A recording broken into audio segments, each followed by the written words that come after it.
Hey, what's up, everybody? BDO 44 coming at you in another video. All right.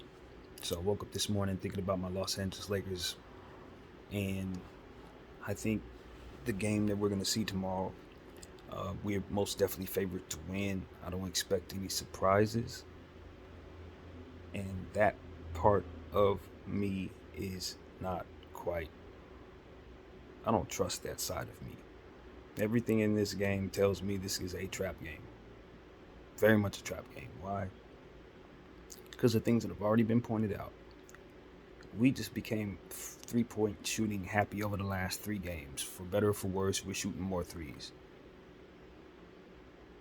We just got killed in the paint, 72-50 in the last game against the Utah Jazz. They didn't even have their centers. Heck, they traded the center to the Timberwolves. He's going to be playing for us, against us rather, in this situation. Rudy Gobert, of whom we all know what happened. He punched Kyle Anderson in the chest. We'll wait to see if there's any fallout in regards to suspension. I severely doubt it. Severely doubt it. I think he's playing in that game. We know that McDaniels is going to be out, probably for the whole playoffs, regardless of what happens, because he broke his hand. The end. We also know Naz Reid is out, broke his wrist. The end.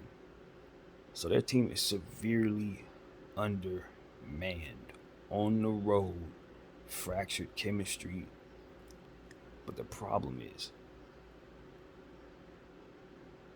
Anthony Edwards, Karl Anthony Towns, healthy, and Kyle Anderson. Kyle Anderson was the guy who got punched in the chest.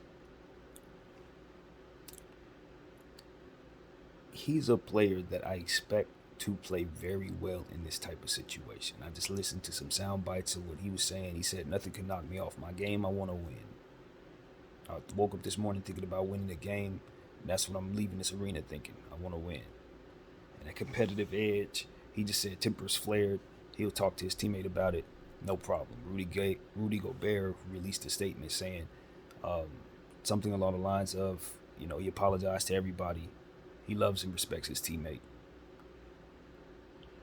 I think the Timberwolves are actually going to be fine as it pertains to their chemistry.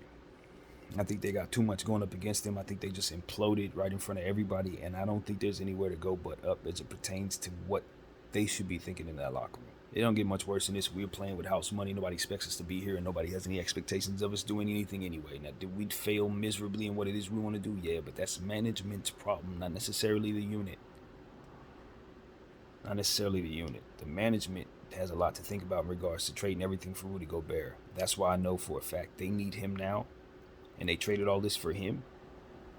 He's the one guy that could punch somebody in the chest and probably not even worry about suspension, because it hurts the team and it hurts the process of what it is that they've done more so than anything else. More so than anything else. Punishing him hurts them a lot more than their attempt, put it like that. When you consider the only reason why you make a trade like this is to have a guy like that available in the playoffs. This is a play-in tournament game. They cannot afford to be at a disadvantage when they traded everything to be at an advantage for this situation. So no, I think it's a 99.6% chance Rudy Gobert will be in this basketball game. Now, I'm pretty certain he's going to be fined hefty because of that. Because they can't suspend him. He's probably going to get hit in the pockets, probably more so than anything. But here's my thing. I think Kyle Anderson is going to be somebody we need to circle on the bulletin board as a guy that we expect to play a bit better than one would expect. It's going to be more on him to rebound the ball. And rumor has it that it's exactly what Rudy Gobert said to him. He told Rudy to block a shot. He told Kyle to grab a board. Now, if that's what caused the problem, I'm pretty sure it's going to be in both of their minds to do those very things in the next ball game. All I'm saying is this. We have more than enough to beat this basketball team. It should not be a problem, honestly. It really shouldn't. Because they're so severely undermanned and they're superstars. They haven't proven themselves in this situation versus superstars, AD and Bron, who have many times. It just really comes down to us doing what we're supposed to do, I think, this against this basketball team, taking them extremely seriously, doing the homework that I say that seems at times we don't do. And most importantly, respecting the game, man, which we haven't done a whole lot of over the last couple weeks. Like, honestly, respecting three-point shooters, respecting guys can play outside of themselves. So don't leave a guy like Taurean Prince open. That type of stuff. I'm so angry at the fact that I truly believe, because of all that I've seen, that we're at a disadvantage even though we are a better team. Nothing makes me more frustrated than believing that. Earlier in the season when we didn't have those players, that's another thing. We could do that because we didn't have the talent. So if you're trying stuff that doesn't necessarily work, people let it slide. Even last year, same thing. We didn't like small ball, but it was acceptable to a degree because at the end of the day, we only had one center. He was an older guy, Dwight Howard. And we just wanted them to use that guy. And we didn't. But at the end of the day, this year that's not the case. We got a beautiful roster that can win, full of players that should be able to do everything necessary to take care of any matchup in front of them. And I just don't think we're doing what we're supposed to do in regards to using that roster properly. And I think the leaders on this team are cool with that, and I don't understand it. I don't understand the game plan.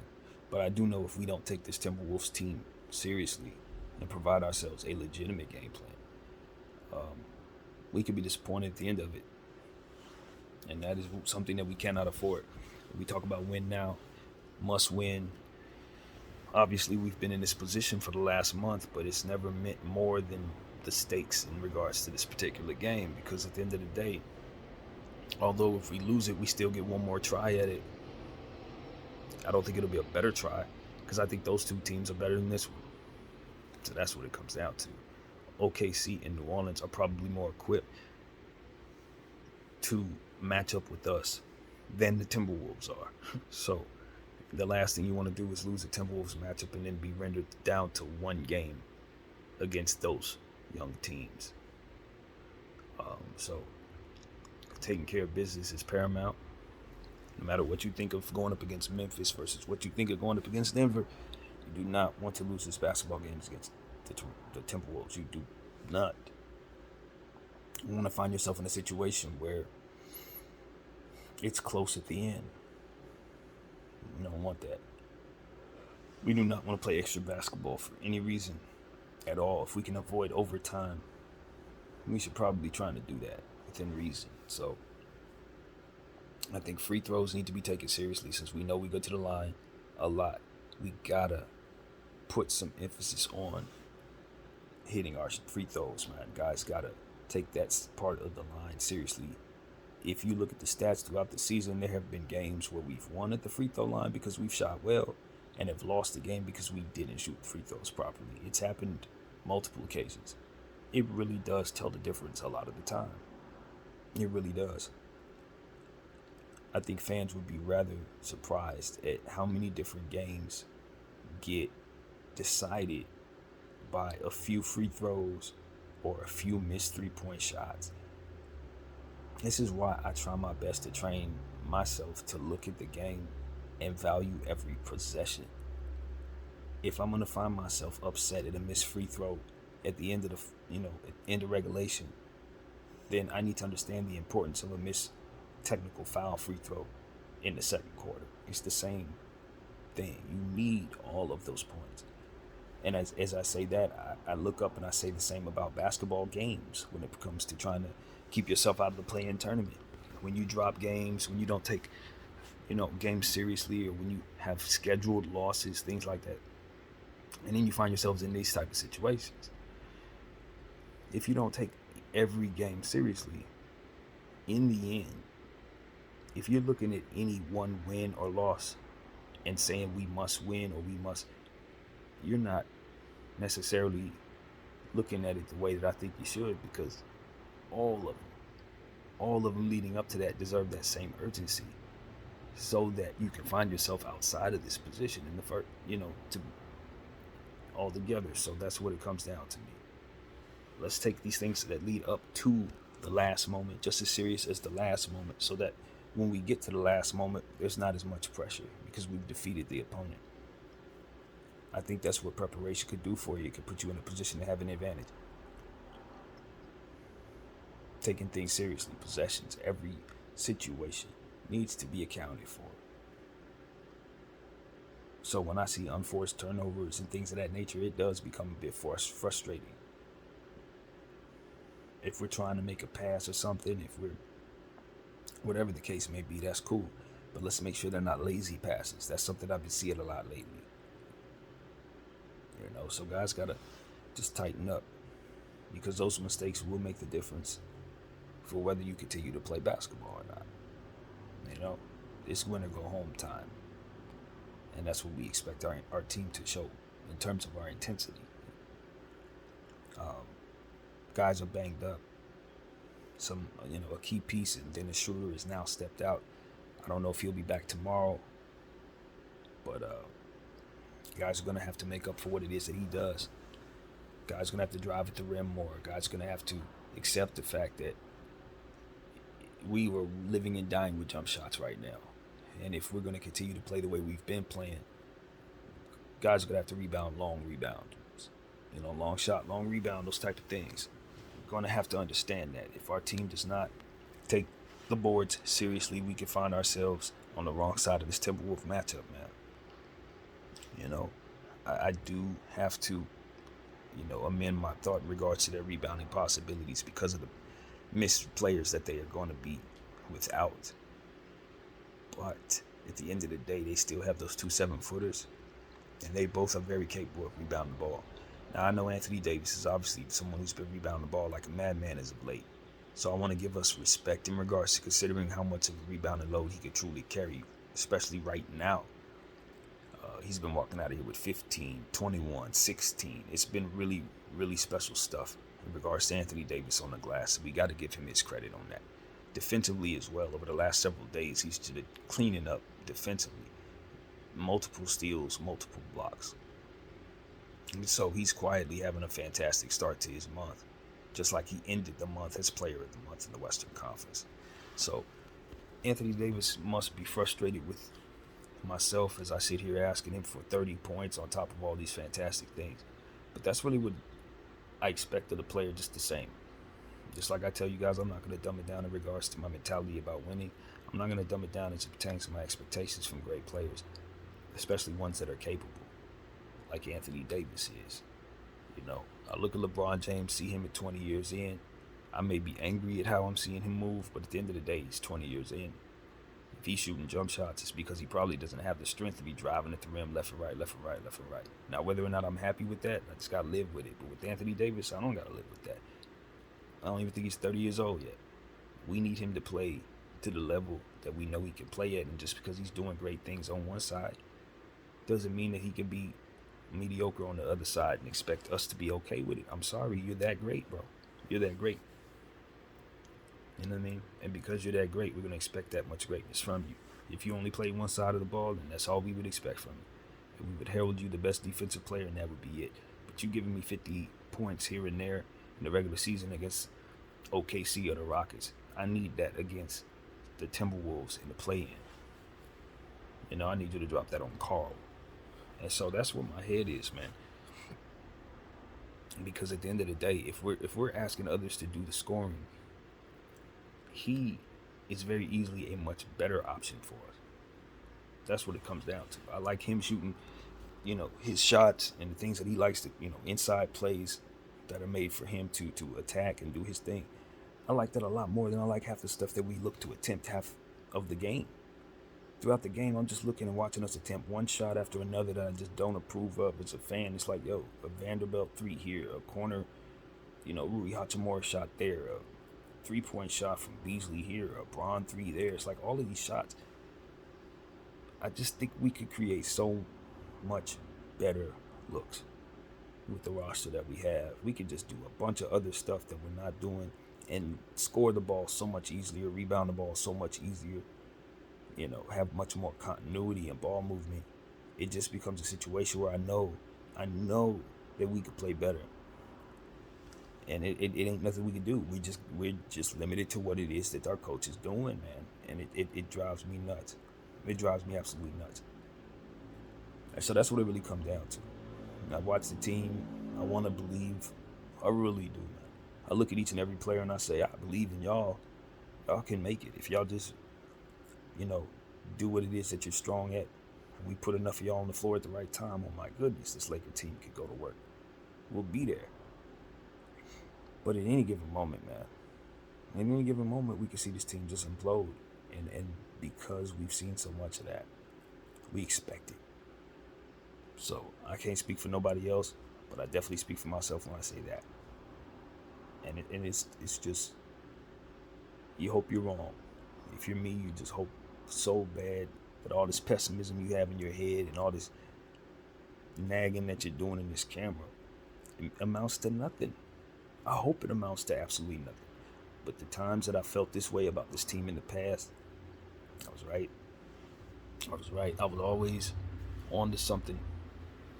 And I just don't like that. This is the case once again right before this playing tournament situation. Pressure. How guys have handled pressure all season long. How guys have handled things. I like the perseverance in the fight in my team, so I have no doubt we're going to come out and fight. My complaints are more so strategic circumstances and the things that we choose to do, but not in the effort. Sometimes effort is all you need. Sometimes talent is enough. And so, if that is the case, I'll be extremely ecstatic that our roster was able to display that. Because I believe we can. In fact, I know we can. So that's really what it comes down to. Let the Lakers be the Lakers. That's what I say, Darvin. Please let this team be the team that it is. They're long. They got shooters. They got ball handlers. We got wings. We can do stuff, man. We don't have to lean on two guys to shoot jumpers. We don't have to ask non-offensive players to score buckets. We don't have to do any of that, man. So that's what I'm saying. If we dig into this roster like Rob Pelinka put it together to be, take these teams down with our size and our ability to turn defense into offense, lean on Anthony Davis and get from him what it is he has for us. And of course, continue to empower Austin Reeves and D'Angelo Russell and Rui Hachimura to score buckets. Let those secondary scorers and offensive players create for one another. Everything ain't gotta involve the stars. In fact, it's probably best they don't. With the way that we do things, I saw more of the same yesterday. Walking the ball up, Bron walking the ball up, walking into jump shots. The worst type of basketball for our team. Just so happen to make the shots. But that's the opposite of what I want to see this roster do. That's the opposite of what helps all of these players click and run together. Complete opposite. It's everything you don't want to do. Having an old man walking the ball up at a slow pace while all these youngsters are watching him do it and then trying to figure out how they can create space so that he's not feeling clogged. Absolutely backwards. Absolutely backwards. And so that's why my attitude is so trash. Because I think that's exactly what we're going to do. I think we're going to lean in on that. It's like Bron is the story. We got to make it happen with him. We got to justify Malik Beasley $16 million so he's going to get shots in the playoffs and we're going to lose. We're going to lose. And we're going to be sitting there watching Bamba and Gabriel and Christie and all these different players that can just ball out sitting on the bench. And we're going to see Darvin sitting there with his hands in his pocket. And we're going to see AD sitting there with his with towel over his head. And it's like, I don't want that to be the reality. But that's just a reflection of the whole season, though. This is a reflection of who they've been. And I want to see something better than what it is that I expect to see. I really do.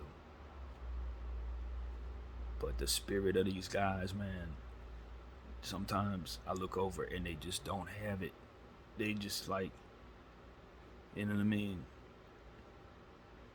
And I've seen that carry over so much over the years. So much. I've seen that in the eyes of the opponent so many times as they get mowed down by confident teams that my Lakers happen to be. And as I talk about this all season long, food and stuff like that, we're food. I feel that we're walking into that the playoffs with that energy.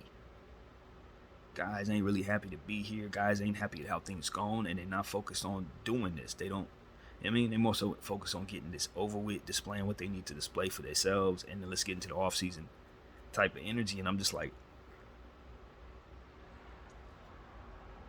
I have to weigh this against the experience, right? Because if I bring in a bunch of kids, they're not gonna be as good. They're gonna be eager to win, but they're gonna make mistakes that these guys don't make. But I gotta deal with these guys' mistakes too, versus the kids' youth and the future that the kids give me. So there's no perfect science to any of this. It's just preference. And me, I just like a future. I'd like to think that what we have right now could last another 20 years. That's my thing. Instead of another 20 minutes while we watch them do things the wrong way down the stretch. A metaphor for every game we watch, basically, that we lose. Doing the wrong things down the stretch. Look at that. So that's why that's why I just feel like if it really comes down to us leaning on LeBron James to walk the ball up that kind of basketball play, if that's really what we're going to do, it has a very small chance of beating the field. But if we do things the way I'm saying, with the length and all this other stuff that utilizes our strength, and just let LeBron James be another recipient of offensive plays that scores 20 and 30 points off of just layups and dunks and various jump shots that he can take advantage of over shorter players, and then playmaking off of all of these scores that can also help us, slashing at the bucket, getting to the layups, getting to the rim left and right off of whistles, and then of course getting the ball to AD. He's going to turn his defense into offense, get him the ball, let him do his thing in the paint, run up 4 or 5 possessions in a row. You're up by 15, you're sitting your starters. Like, this is how I know this team can win every night. Every night. If I didn't have a vision in my head, I'd just be sitting here just a complaining fool. No, I know exactly how this team can win. I got it all mapped up, out, so to speak. There are certain matchups where it wouldn't go that way, but at least we would win the easy ones. We would take care of business without some of these struggles, and would be healthier doing so. So, that's it. I give y'all the most authentic energy I have. I've been wanting to come into this camera and have good vibes about this team, but that is not what it is, man. I am too much of a basketball fan over the years to watch this too long to just not, display what it is that I actually think I see. There's going to be a lot of people say, you don't root hard enough for the team, you're pessimistic. No, I'm realistic, bro. And unfortunately, I've just seen too much of this. You know what I mean? When you see something done the right way a lot, and you see something done the wrong way a lot, it's not hard to tell what you're looking at. Even when people are telling you this the opposite. And so that's what it is for me. It's like, nah, I'm sorry, you guys. Yet another rant. Yet another. Because until I start seeing this team start doing things correctly, it ain't going to be a whole lot to celebrate. Losses are going to be right around the corner. An elimination will be right around the corner. And then everybody can start feeling what I'm already feeling right now. Just like I told you guys, I'm already there. If it looked like the team about to lose, we already lost in my head. And I'm trying to prevent the future. That's how it looks to me. That's exactly how I see it. It's not one of them situations where I'm sitting there like, well, it could go right. No, math is math, bro. 2 + 2 is 4. And the way our math is looking right now, when you couple the way this attitude is going versus the strategies, versus the mistakes, versus all these different things, we about to be out of here very soon. And I don't like it. I don't like it because you can do a couple things differently, and that doesn't even have to look like that. That's what it comes down to. Do a couple things just a little bit different, boom, boom, boom, without making any trades anymore, without removing too much, and all of a sudden we got a team that can just every series would be a 6-game series with us winning it. And so that's what makes it impossible. You know what I mean? That's what makes it frustrating. So whatever the wise ones think is best, whatever the Knights of the Round Table think is best, get through this season. Hopefully this goes a lot better than what I think. Hopefully these videos age poorly. Nothing to make me happier than make these videos obsolete. Nothing to make me happy. This team's out to be a champion. LeBron James go off, average whatever he's going to average, be the MVP of the finals. All I'm going to sit up here do is eat crow and say he's the GOAT and all that other stuff that just would be what I'd want to say. But that's not what all this is. when you look at it, the environment this has been, in terms of how the games have been refed, the whole situation this has led up to, everything, the way the roster's been put together, all of that, I have to ignore a lot to see that in my head, So with that being said, this video is meant to make it so that people see what it is that I see, and if they see what I see when they see it, maybe doing things differently. But it seems to me, after making about 1,000 of these videos saying basically the same thing, a lot of that stuff doesn't get done. A lot of it doesn't, especially as it pertains to the coach. I see the organization, they're moving in the right direction. They're taking things that I'm saying and running with it. I almost feel like I'm listening to. It's like these concepts are really getting to the team. But the coaching concepts, no. They're still leaning in on the $16 million man, Beasley.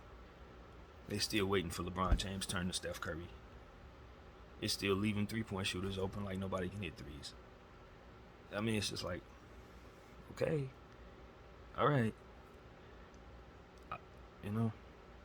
So I guess you just gotta wait until the end of the season for certain things to get fixed. I'd imagine this is gonna be one of those things.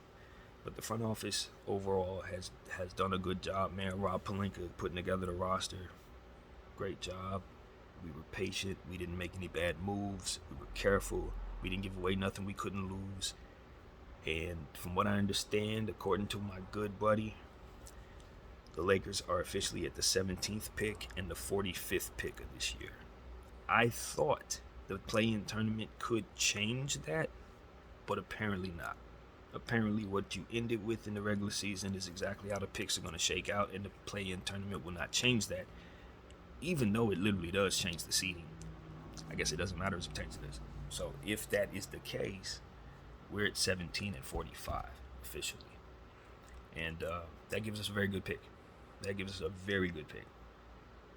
I don't know who the historical 17th pick is, but I know Kobe was somewhere in that range. So you never know. You can get lucky with a 17th pick. Kyle Kuzma was a later pick than that, if I'm not mistaken. So with our scouts, having a player like that in that range, we're going to get us a rotational for sure, or better. So I'm excited about what we can do with those picks. Very, very, very excited.